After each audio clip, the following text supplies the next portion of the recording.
years ago.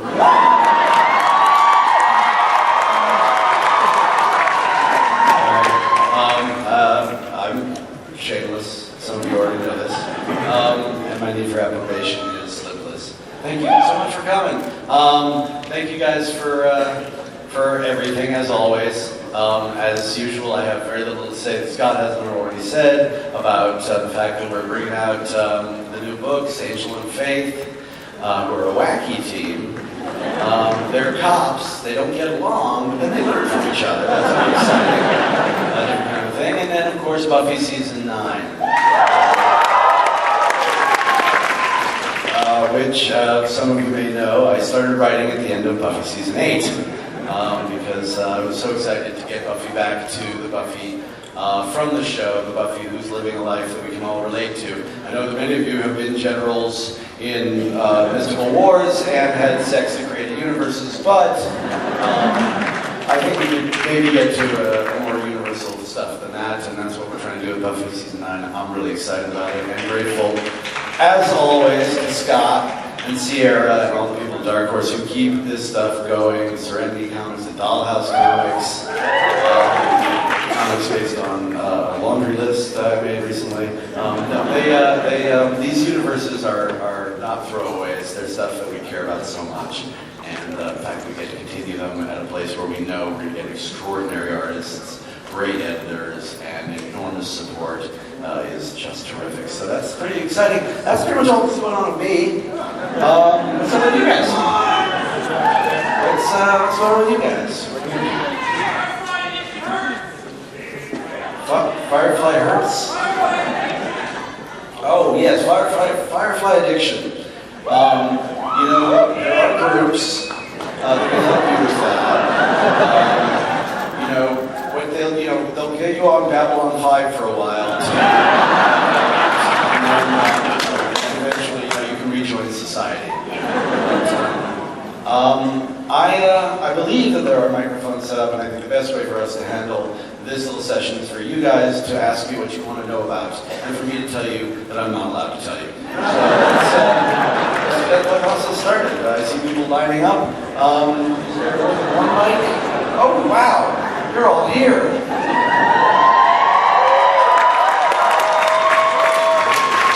The lights are very bright. The lights are very bright, and sometimes I think that you are my imaginary friends. Sometimes my imaginary friends interrupt me. Why would they do that? I love you and I am your boss. So, is there just the one mic? Okay, so I don't have to point all over the room. Fire away. That was her question. Okay. No, I'm kidding.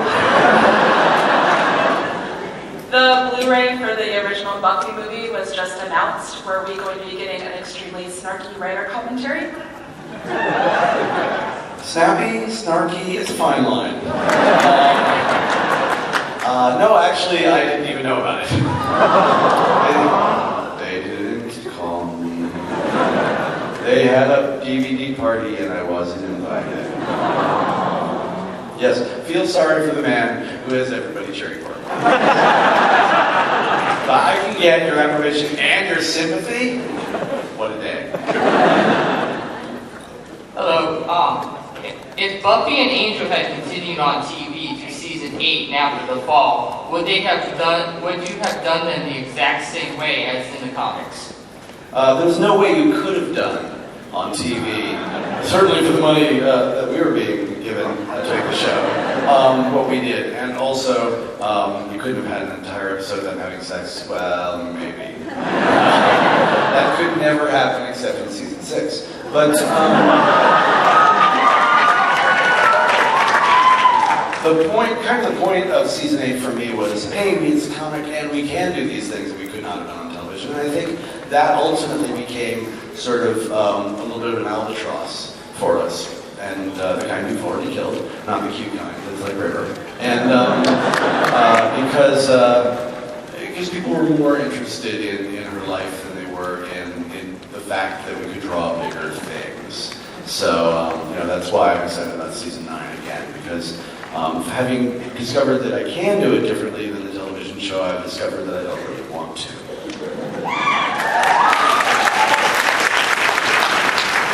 Mr. Whedon, I love you so much and everything you do. I wanted to ask you, Astonishing X-Men was what originally got me into comics. It was amazing. It was amazing.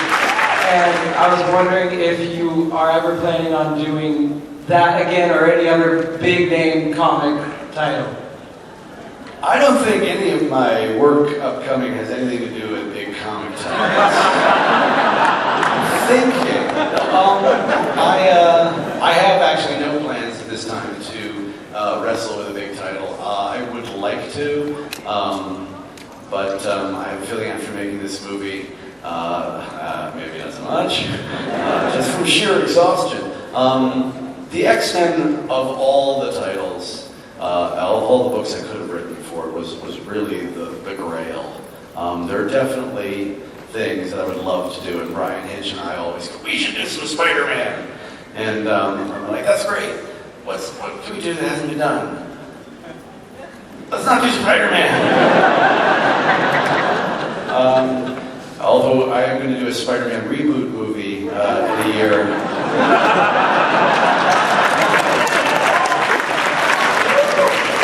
It's going to be Justin Bieber and Elle Fanning. I think it's going to be really, really bad. Hi, Joss. I'm a big fan of that beautiful brain. And the beautiful, very visible brain. I was wondering whether you wrote Buffy with like a big end in mind, sort of the end of her life, or you just worked on a season-to-season basis as you sort of told the story of her life. Well, every season was designed for us to be canceled. Oddly enough, something I didn't prepare for was Firefly. Weird.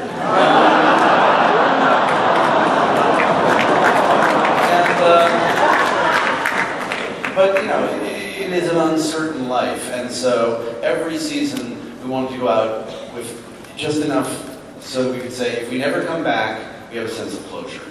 That's why we never did cliffhangers, because we were never sure. In fact, the first time I did a cliffhanger was season 4 of Angel, and I was like, oh, I'm sorry, it was season 3 was the first time, and then I came back and was like, oh, the first episode is so much easier to write now, because our first episodes were almost always our weakest, because we sort of closed everything out. So it didn't have to be big, like the last episode of season 4, The Dream was really just a coda and not a giant climax, but it always had to be enough. What did you see in Lila and Wes that made you realize how amazing and perfect they were for each other? And do you ever intend for them to fall in love, or do you think it just kind of happened? I heard everything in that question except the people's names. Lila and Wes. Oh, Lila and Wes. Well, let's see. They hate each other. They agree on nothing. They're diametrically opposed, and they're both super sexy. I don't know what made me think we should get them together.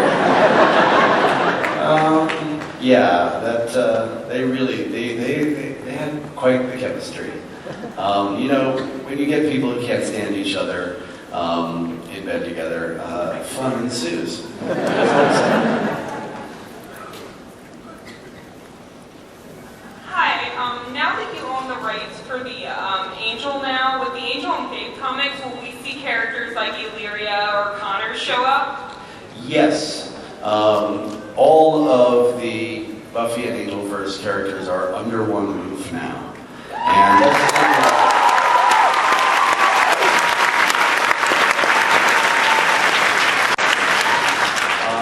and I do want to thank the guys at IDW for shepherding Angel for so long and doing a wonderful job with it. But at the end of the day, it makes life easier and better to have them all in each other's worlds. And the best part will be taking people from Angel's world and putting them in Buffy's in a way that we never have before, and vice versa. The books will start out separately. They do all sort of, the go is the end of season 8 of Buffy, but we're going to keep them in their own worlds a little bit, just so the books can establish their own identities, and it doesn't giant you have to buy everything crossover fest, which I feel is unfair. But then, very soon after that, we're going to get really silly. And, if I had the time, there would be about 5 other people who'd have their own books, standalone books. But as it is, we're going to be trying to work on some mini-series and one-shots and making sure that everybody gets in everybody else's soup, because there's so many great dynamics there. And I just need more Illyria.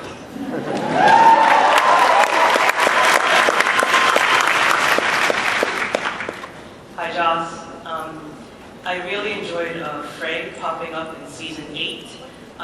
Was it difficult to bring the two worlds together? That was actually some of the easiest and most fun stuff that I got to do.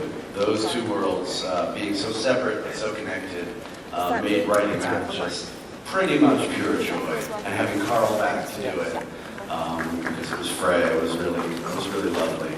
Obviously there's some reconciling issues. Basically all of the Buffy comic has been, affected by Frey, which I wrote thinking, there's no way this will ever affect Buffy.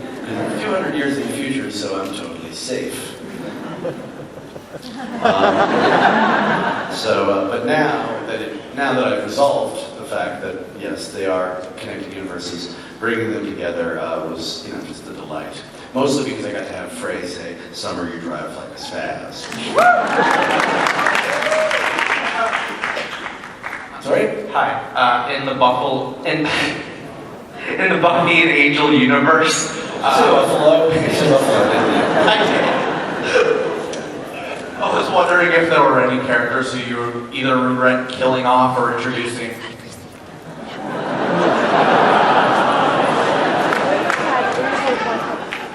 Yes, I regret introducing Tara. No.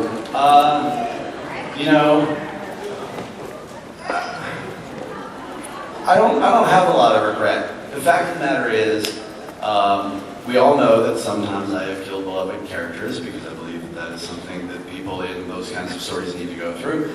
And we all know that there are some characters that I introduced that did not stick to the wall quite as successfully as others. But I don't live with a lot of regret. Every character that we had, we got to milk for some really interesting stories. And if people didn't like them, we either found a way to make them like them or played that up as part of their persona. We got to ride the surf of people's, the fans' involvement. And I really I'm not big with regret. It's not on my schedule.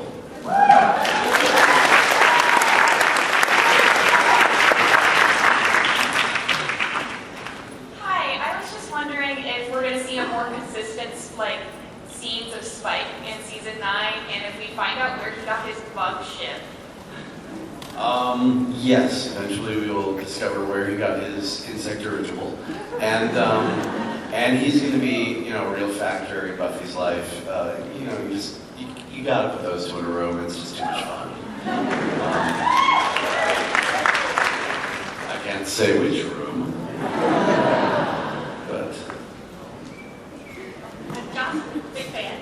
I really love the Firefly verse, and I was wondering if we saw the Shepherd's Tale and float out. Are we going to have any more backgrounds from any other characters like Matt? I want to. I don't have anything on the drawing board right now because of busyness and craziness and laziness and dizziness. But yeah, we'd like to do some more backstory stuff, and I think at this point, we have license at some point as well to move forward with these characters too.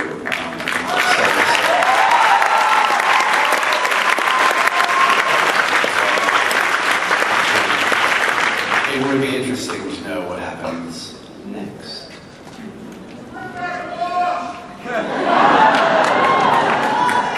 The Wash Clone Wars.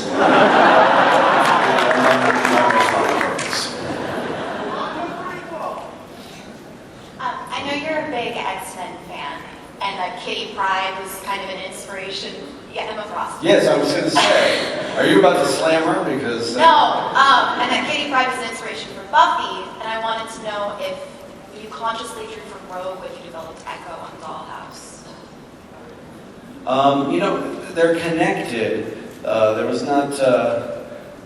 Echo attempted something very different. Somebody with, no support system or identity of any kind. And that really didn't come from the same place as Kitty and Buffy, except in the sense that I always write about helplessness and the gaining of strength and the building of identity. Echo was a more pure version of that. Buffy reflected Kitty in the way that they were both young and suddenly burdened with responsibility, but they both had the context of their lives. The whole point about Echo is that she had that taken away from her. I don't actually know a lot of people like that. It was more of a stretch. It was almost kind of my robot fiction. I like her outfit too. So throughout Angel, there's references to the powers that be, and it doesn't happen in Buffy. And I was wondering if that was an idea that you didn't have when you were first writing Buffy. Everybody had some kind of, controlling force out there that was supposed to be benign, but didn't quite seem to get it done. On Angel, we defined them differently. But Buffy, there was always not just a Watchers Council, but the first, people who had made the first Slayers, and sort of, there was always some new weird council of old men or women or beings or clouds or something that was out there that you would basically need as something to invoke or something to move the story along or something to rail against for not making things better. Something that would seem to be in opposition to the very dark forces that were, obviously personified in Wolf of Heart, but at the end of the day, really proved more than the evil ever did that everything is just shades of gray, and that no matter who's out there, we do have to do this ourselves. Would you ever bring Buffy to Broadway?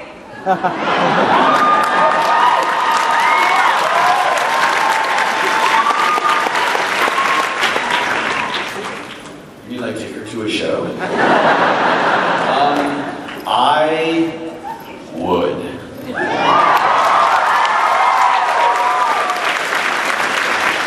I can't say that I will, or that by the time I try to, anyone will want me to, but yeah, I think she belongs there. In the theater opposite where Dr. Horrible is.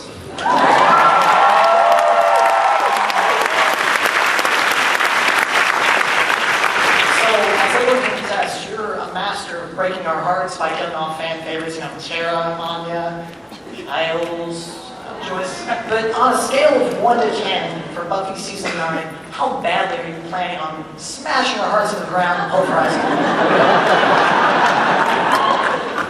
Look, you all know I want you to suffer. It's like a drug. Season 9 is not designed around tragedy, but then life seldom is. It just happens. Do I plan to do something awful and break our hearts? I'm not going to tell you.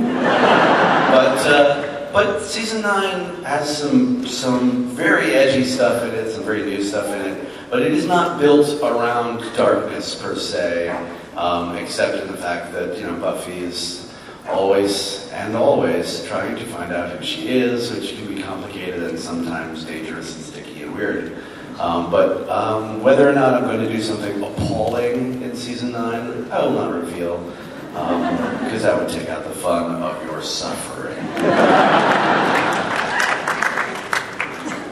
I wasn't going to, but now I am. Because of him. Hi, I just wanted to say my sister and I love your show. So I was curious, what is your reaction to the queer community's absolute love of your show? Because I know there's a big following in the queer community for your show. Well, I'm against it. As you're making the Lord angry.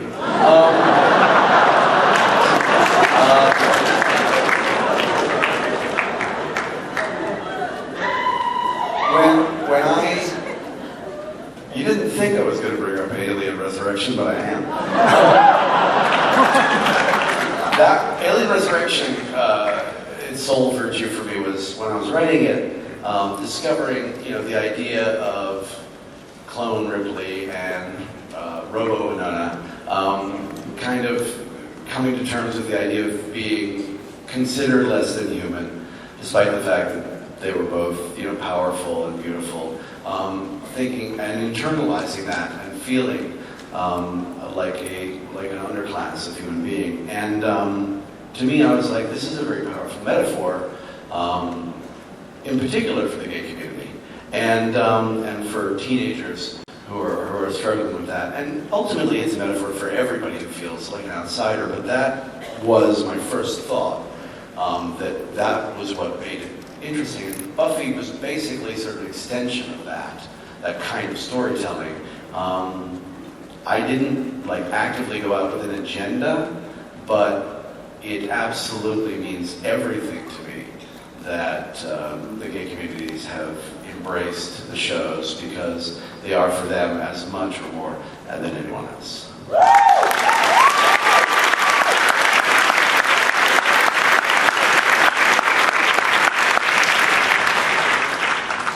I'm a huge fan of your writing and of Firefly.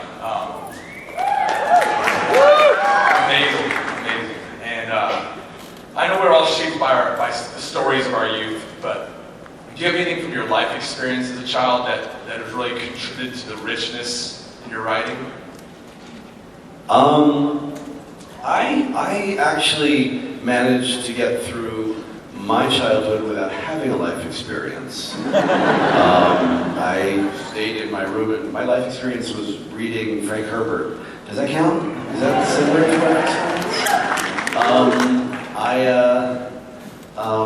I was afraid of most things, and I didn't have a terrible childhood or anything, but I don't really feel that I had a remarkable one either. The things that you see: fear, helplessness, pain, loss.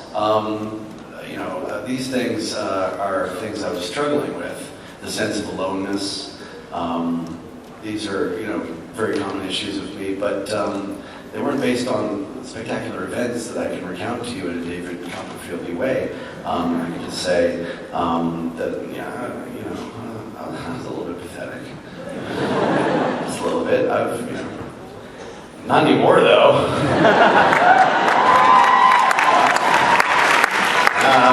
I'm totally cool. My beautiful hair.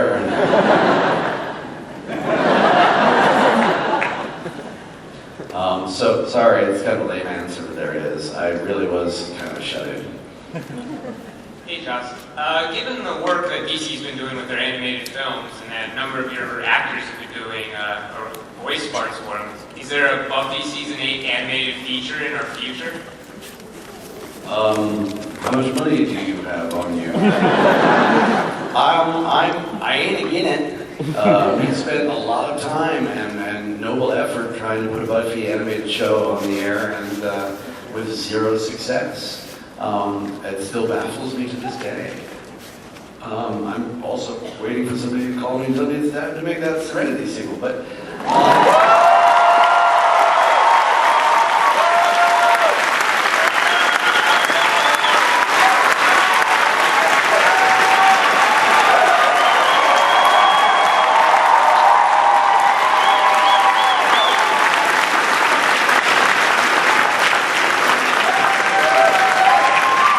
But they won't. Sorry, that much love, I had to destroy it. I think it lends itself to it. It's right. It's like when people say, should you make a Firefly musical? I'm like, no, that is a bad idea. That is like cops who rock. But something like animated Buffy as a feature, as a straight to DVD, as a series, it makes perfect sense. Like a Buffy musical, they just make sense. Should I say Serenity sequel again and become excited?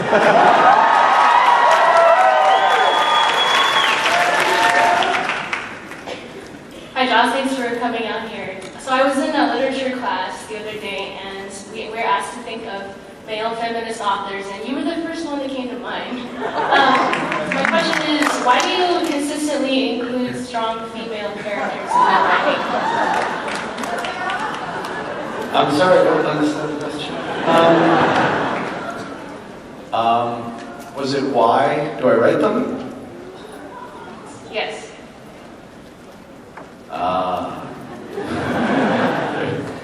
There is a video on YouTube that can help you with this question. Look up Equality Now with my name, and you should look up Equality Now anyway.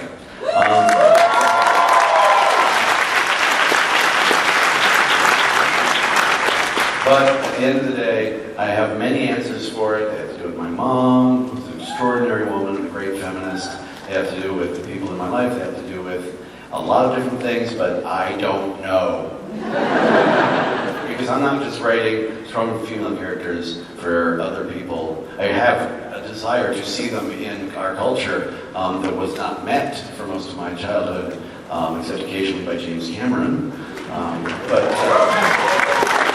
Cameron and Miyazaki, those are the guys who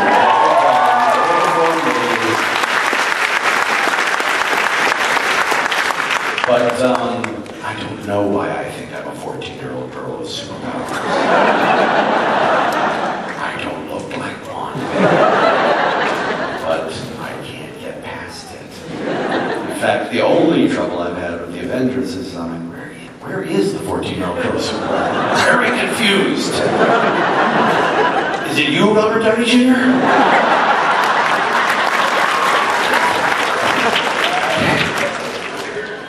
Probably Clark Gregg. Hey there, Joss. Thanks for coming.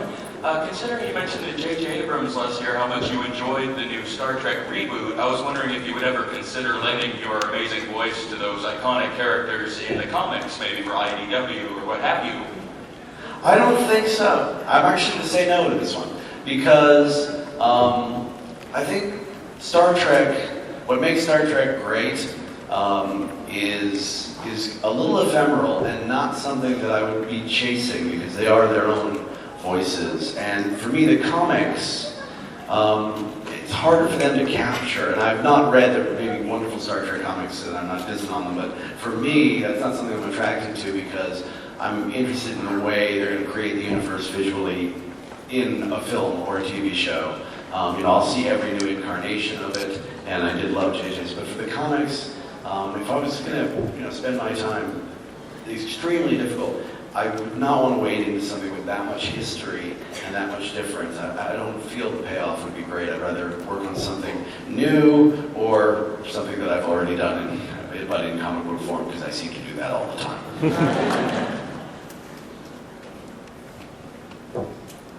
Hi.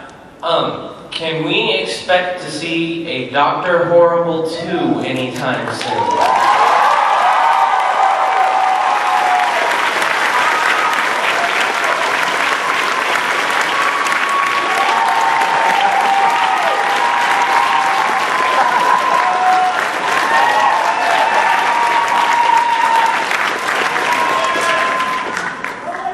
The thing that you have to understand is yes.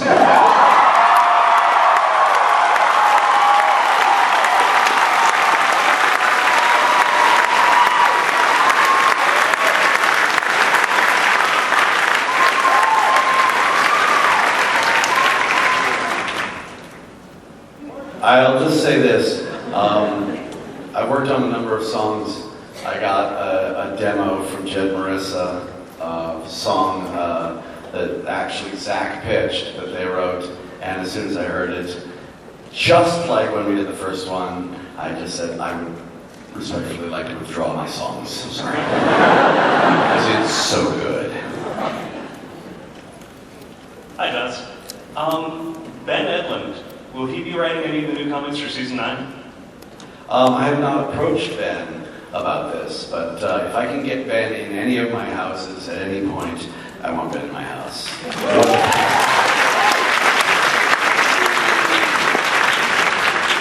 And an amazing singer. What? Yeah. No, actually, Ben is a guy that, there's no other way to put this, we hate. Because while he's pitching great ideas for Angel, he's drawing really amazing drawings. He's just leaving out on the table, and then going into his office and playing guitar beautifully and singing. We're like, come on! Leave us something! That guy's crazy. He is actually crazy, but in a talent way. Okay, Joss, my question is, on both Angel and Buffy, it seems the 7th episode seems to be the most significant that will foreshadow the rest of the season. Was that deliberate? I'm sorry, can you guys say that again, please? Okay, in both Buffy and Angel, the 7th episode of each season seems to be the most deliberate, like they will foreshadow the rest of the season. For example, Lie to Me, conversations with dead people, Once More with Feeling. So was that a deliberate thing or just a coincidence? It was based on the fact, usually, that the 7th episode would be the second one that I could direct. And so I would save all the goodies for myself.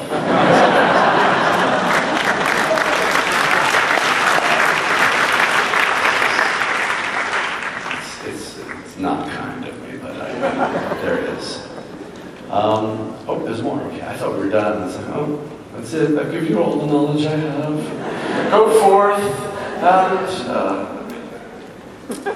not aware of that film. First of all, I'm a huge fan, and I actually didn't have a question to ask you until you mentioned that you would love to write 5 standalone characters in their own comic arcs, and I was curious who they would be and what you would write if you had the time. Well, if I knew what I would write, I would have written it. I'm not positive. Obviously, Willow has a journey to go through. That, is very much as I mentioned, Illyria is near and dear to my heart. And the Kennedy Riley book is going to be, I think, probably the most popular. And that's.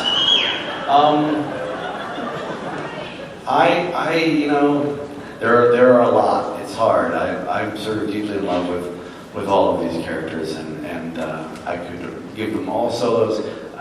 There are a few that I'd like to see really highlighted. Some of them are dead, but how often has that stopped me? Hi, Joss. I was wondering, in the future of the Buffyverse, will there be stories that make Dawn a stronger character? That make Dawn a stronger character? Well, I'm not going to turn her into a superhero.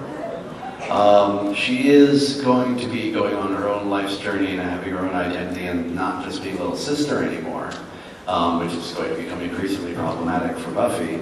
I don't think of Dawn as a particularly weak character. I think we all know that she might have complained once or twice on the show. I always felt that she had more reason to complain than almost any teenager I knew, but wanted to play more variations of her character than I got to. I don't think of her as weak, though. I think she's very much, in a way, Buffy's greatest support system right now. And you'll be seeing that to an extent in season 9. But also, she's somebody who's just moving on with her life, which is problematic for Buffy, because it's not so easy for her. So I don't know if you'll consider her to be strong or not. It's not an agenda in the way that it was like with Cordelia, where we wanted to do the same thing we did with Wesley, take somebody that you thought of as bumbling or superficial and build them up into somebody extraordinary. Dawn is, for me, a touchstone of the non-extraordinary. That's why she and Xander are together, because they feel more like me. Dull. Whiny. Hi. First, I just want to say that you're my hero, and I hope that I can be like you when I grow up. And I'm just wondering, you've gotten to explore these universes and tell stories in different mediums. What's the difference, in crafting these stories in comics versus television? The difference is not great. It's just really about rhythm. It's about how much you can give, because the comics come out, obviously, just once a month. And if you're telling a story over more than one issue, then breaks down into acts, but having 4 months to complete one act instead of 1 hour is very different. And that's pretty much it. In terms of how they're structured, in terms of how much you need to put in a script, in terms of being sure of your collaborators and knowing they're going to give you, the footage because your artist is your co-director, he's also your costumer, which thank God for George's Chanty, because he is one of the best costumers in comics. Yes, we all know he's a wonderful dancer, but he is, he also brings an enormous amount of life to it. You're always going to have that sort of give and take in a relationship. You're always going to be trying to structure around emotion and around your act breaks, which could be page breaks, they could be commercial breaks, they could be the end of an issue. You're always going to look for that little pop to keep people going. But you do have to sort of parcel things out differently. Apart from that, it really is very similar. Oh, also, your actors don't ever change their lines. But if you don't proofread the comics occasionally, they do. So, proofread, because I'm a terrible typist. Are you going to make a Dr. Horrible comic book? We have made some, we will make more. The beating heart of the Dr. Horrible comic book universe is scribe Zach Whedon, who has picked all of them and done such a great job. And it's delightful because he just does it and then I just get to read it. I mean, I'm in charge and it's totally my vision. Super important and I should have my own panel. But Zach has really carried that banner and it's been such a delight for all of us. So, with the Avengers, you're working with characters who are already iconic characters, and you're working with actors who have already been set up by 3 other directors. How much more challenging is that versus your own work that you've already created? It's not that different. You come to it, you come to a relationship with an actor that you build, on the set and in pre-production. You take what parameters you have. In something like the Avengers, there's an enormous number of parameters. There are visual styles that have been worked out by different directors. There are the people who play the characters and the people who haven't. There's, all the reconciling of what's going on in the comic books and the movies, and what can you take from them, what can you use, and what can you need to avoid, and how do you make them all work together.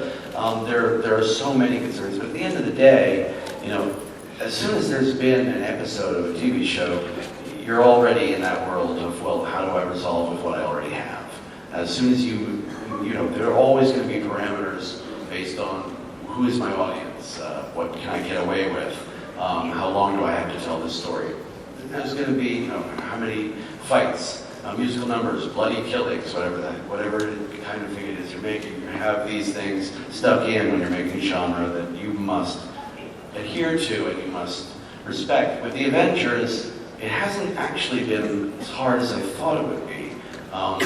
What I find is that these characters mesh through their differences really well. And what I also find is that these actors are having a great time playing against each other. And they are, as a troupe, actually a much better team than the Avengers are.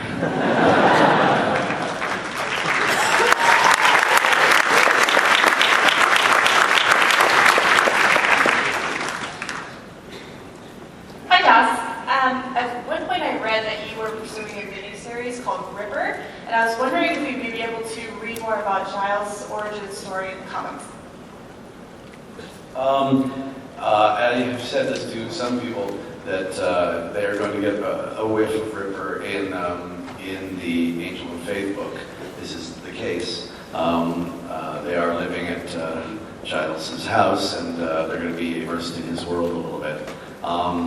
I would still and always want to do an actual Ripper series or movie. I have broached it and been close to it so many times that I think if I ever mention it to Anthony Storthead again, he will put a knife in my throat. He is a lovely, gentle man. I think he will take up a big knife and deservedly kill me. So, unless we're actually rolling, when we actually have the cameras rolling, I will call him, say, come from your house, we're rolling. It's Ripper. No, really. Until then, I gotta play it cool, because he's at this con, and he could have a knife. I don't know.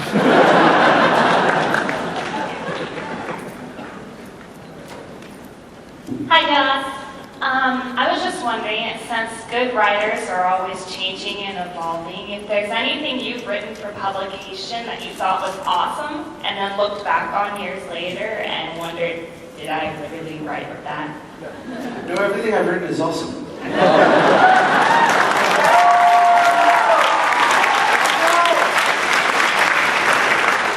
In a way, it's a burden. But, it's actually, I recently pulled out a script, a film that I'd written about 20 years ago, one of the first of many to not sell, and it was fun. It was interesting. I liked it a lot, but I was like, this guy's young. I thought, he showed promise. A for effort. There's, I don't think there's, and anything I've done that I'm really like, oh my God, and yes, I am including the Frankenstein episode in season 2 of Buffy. Because there was always a good intent, at least something in there that made me smile and that was worthy. I've definitely, I have recently actually also read some letters I wrote to my mother from boarding school. Those are a little florid. A little self-indulgent. Definitely 16. Hi. I wanted to ask you if you intentionally tried to put a lot of the character of Kitty Pryde in Kaylee, or if that just kind of happened after loving the character of Kitty Pryde so much. Put the character of Kitty Pryde in whom? Kaylee from Firefly? I never even saw the connection. But then I often don't. I'm often unaware of my, let us call it, theft. No, but now that you say it, yeah, okay. So, another original idea.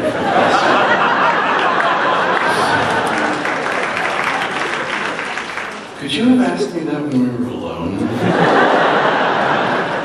No, it was not deliberate, but I do see the connection now. Look, my pony did its trick again. For my pony. Hey Josh, first you're awesome. Second, I know you've done a lot of strong female characters, some who are lesbian, especially in the Buffyverse. Would you consider doing a strong gay male character that's, out, proud, or just visible? Yeah, totally.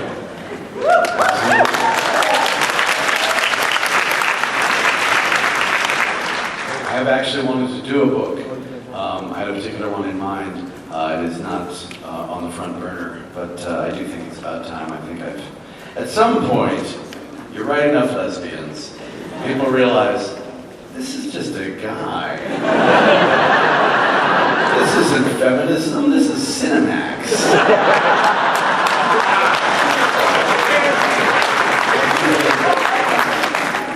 It's time for the equal opportunity. Besides, who doesn't love cock?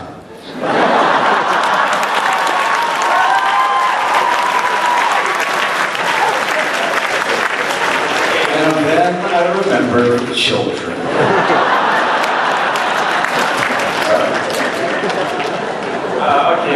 This is actually kind of similar.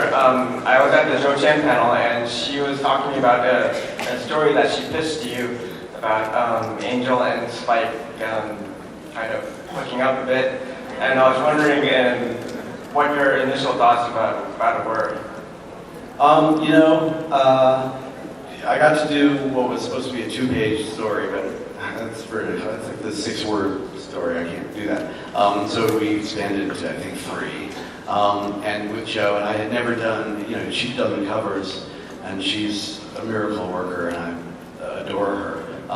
But that was the first time I got to do narrative with her. But because it was a short piece, and this is something I'll do with artists and with actors, if it's a world where I'm already very comfortable and sort of know my way around, I asked her, "What do you want?" And she said, "I'd like to have Caleb in it and some Yowie." And I'm like, "Okay, Caleb and Yowie, come on up." And I loved that book, that little 3 pages of naughtiness. Was it tonight?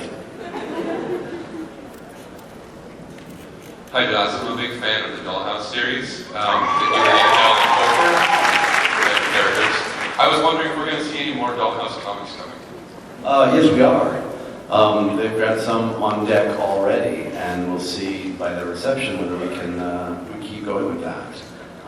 Again, it's a question of time and manpower, because we all, I have very strong feelings about that first. It's been hard for me because there were so many things about the show that felt a little compromised, and then I sort of went, well, I guess we didn't hit the mark because there were things that I wanted to talk about that Fox wasn't comfortable with. And then, so it's taken me a while to realize, first of all, that it has fans, and that I am one of them. That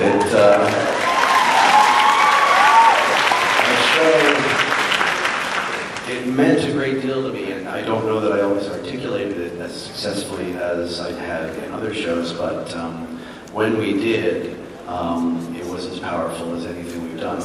The scene between Amy Acker and Fran Kranz in the first episode of season 2 is about as happy as I ever need